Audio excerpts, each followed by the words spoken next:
అనుదిన నిత్యజీవపు మాటలు. దేవుని నామానికి మహిమ కలుగునుగాక. దేవుని వాక్యాన్ని చదువుకుందాము. పాపులను రక్షించుటకు క్రీస్తు యేసు లోకమునకు వచ్చినను వాక్యము నమ్మతగినదియు పూర్ణాంగీకారమునకు యోగ్యమైనదినై ఉన్నది. అట్టి వారిలో నేను ప్రధానుడను. 1 తిమోతికి రాసిన పత్రిక 1వ అధ్యాయము 15వ వచనం. ప్రభు చెప్పారు, మనుష్య కుమారుడు మనుషుల ఆత్మలను నశింపచేయుటకు రాలేదు గాని రక్షించడానికే వచ్చి ఉన్నానని. పౌలు చెబుతున్నాడు, అట్టి వారిలో నేను ప్రధానుడను అని. దానికి 2 అర్థాలు ఉన్నాయి.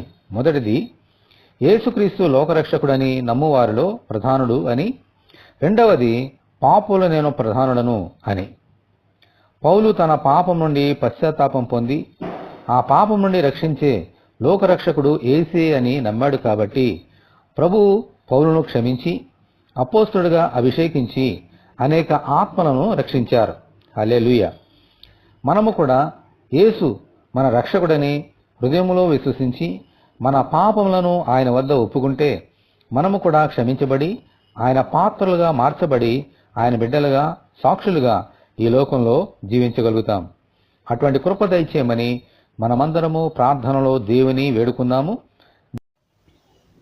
ప్రభువా, మా పాపములను రక్షించడానికి ఈ లోకములోనికి దిగి వచ్చిన ప్రభు అయినటువంటి యేసుక్రీస్తు మీకు వందనములు చెల్లించుచున్నాము. మా పాపములను మీ ఎదుట ఒప్పుకొనుచున్నాము.